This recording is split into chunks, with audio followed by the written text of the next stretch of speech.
Hello साथीहरु, आजको भिडियोमा चाहिँ हामीले बिटकोइनको प्राइस एक्सनको बारेमा डिस्कस गर्नेछौँ हैन। यहाँ चाहिँ बीटीसी अहिले $42,700 मा रहेको छ हैन। र हामीहरूले यहाँ तपाईहरुले चार्टमा हेर्न सक्नुहुन्छ जहाँ चाहिँ अहिलेको सर्ट टर्म सपोर्ट भनेको $40,400 मा रहेको छ र त्यसपछिको के रे सपोर्ट भनेको तपाईको फिबोनाची 0.382 र फिब 0.5 मा रहेको छ, जहाँ चाहिँ मैले यहाँनिर राख्दिएको छु अल्टिमेट सपोर्ट भनेर। किनकि यो जुन फिबोनाचीको एरिया हुन आउँछ यो चाहिँ एकदमै इम्पोर्टेन्ट एरिया हो 0.5 भनेको।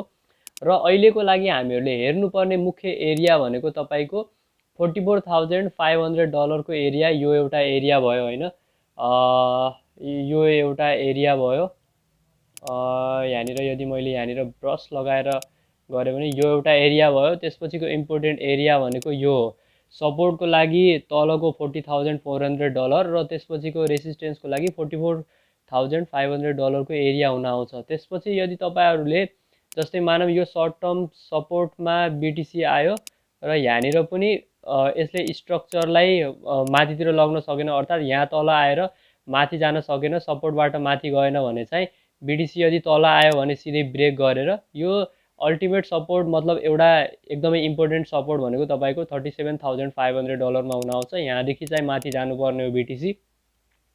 र अहिले ETF को न्युज पनि नजिकै आउँदै गरिरहेको छ हैन, जसमा चाहिँ अलरेडी विभिन्न के रे एसेट म्यानेजरहरुदेखि लिएर अप्लाई गरेका कम्पनीहरूले चाहिँ रिभाइज ETF चाहिँ फेरि अप्लाई गरेका छन्, जहाँ चाहिँ एसईसीले हामीहरुलाई एउटा न्युज आएको थियो नि, जसमा चाहिँ एसईसीले कम्पनीहरुलाई भनेको थियो कि रिभाइज्ड ETF चाहिँ डिसेम्बर 29 हो कि 28 भित्र चाहिँ तपाईहरुले अप्लाई गरिसक्नुपर्छ। यदि तपाईहरुले एकैचोटी के रे अप्रुभलको आशा गर्नु भएको छ भने त्यो चाहिँ तपाईहरुले गर्नुपर्छ भनेर भनेको थियो हैन। त्यो न्युज आएको छ। अर्को न्युज भनेको तपाईको इन्डियाले चाहिँ क्रिप्टो वेबसाइटहरु, एक्सचेन्जहरुको वेबसाइटहरु चाहिँ ब्यान गरेको छ, जसमा चाहिँ बाइनान्स, यो हुओबी, बाइबिट यस्ता वेबसाइटहरु आएका छन् हैन, जसमा चाहिँ तिनीहरूले रजिस्ट्री गरेका छैनन्। त्यसकारणले गर्दाखेरि चाहिँ तिनीहरू ब्यान्ड भयो भन्ने एउटा न्युज आयो। र अहिलेको हामीहरूले हेर्नुपर्ने कुरा भनेको बीटीसीले $44,500 लाई ब्रेक गर्छ कि नै। यदि ब्रेक गरेन भने फेरि तल आउन सक्छ, जसको कारणले गर्दाखेरि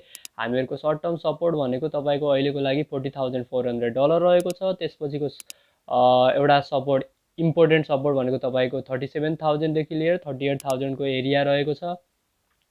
त्यसपछिको एकदमै इम्पोर्टेन्ट एरिया भनेको फिबोनाची 0.5 जुन चाहिँ $34,800 मा, र अल्टिमेट सपोर्ट यो पुरै एरिया चाहिँ एउटा अल्टिमेट सपोर्टको रूपमा रहेको छ, जुन चाहिँ तपाईको $33,000 देखि लिएर $35,000 को बिचको एरियामै पर्न आउँछ हैन।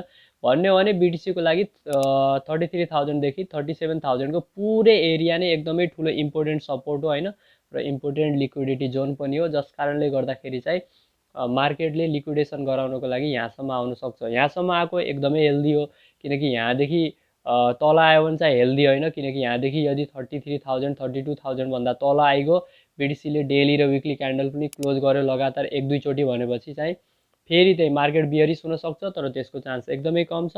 हामीहरूले यहाँनिर मेन मुख्य हेर्नुपर्ने भनेको सर्ट टर्म सपोर्टमा जुन 40,800 के रे 40,400 रहेको छ, योमा चाहिँ बीटीसीले कसरी रियाक्सन गर्छ त्यो हामीहरूले हेर्नुपर्ने हो। त्यसपछिको एरिया भनेको $37,500 रहेको छ, जुन मैले फिबोनाची 0.382 भनिसकेको छु। र यो हामीहरूले टेलिग्राम च्यानलमा के रे विकली शुक्रबार या शनिबार चाहिँ भोइस च्याट गरिराखेका हुन्छौँ, त्यसमा चाहिँ हामीहरूले डिस्कस गरिसकेका छौँ हैन, प्रत्येक हप्ता गर्छौँ। त्यसपछिको हामीहरूको टेलिग्राम ग्रुपमा अलरेडी हामीहरूले पनि त्यसमा डिस्कस गरेका थियौँ, चार्टहरू सेयर गरेका थियौँ, जसमा चाहिँ मैले अहिले सोलानामा ट्रेड गरिराखेको छु, तर त्यो चार्ट चाहिँ मैले ग्रुपमा सेयर गरेको छैन हैन। यदि तपाईहरु ग्रुपमा जोइन हुनु भएको छैन, टेलिग्राम ग्रुपमा जोइन हुनु भएको छैन भने जोइन हुन सक्नुहुन्छ। यो कुनै पनि हेल्प चाहियो भने, कुनै पनि कन्फ्युजन छ भने चाहिँ तपाईहरुले त्यहाँनिर आफ्नो मेसेज राख्न सक्नुहुन्छ, जसमा चाहिँ हामीहरूले तपाईहरुलाई यदि सहयोग गर्न सकिन्छ भने सहयोग गर्नेछौँ। र कुनै पनि क्रिप्टोको कुराहरुमा कन्फ्युज हुनुभयो भने हामीहरूले तपाईहरुलाई त्यसमा चाहिँ गाइड गर्न मद्दत गर्नेछौँ हैन। त्यसकारणले गर्दा तपाईहरु यदि टेलिग्राम ग्रुप, टेलिग्राम च्यानलमा जोइन हुनु भएको छैन भने जोइन हुन सक्नुहुन्छ। Thank you for watching this video. Thank you very much.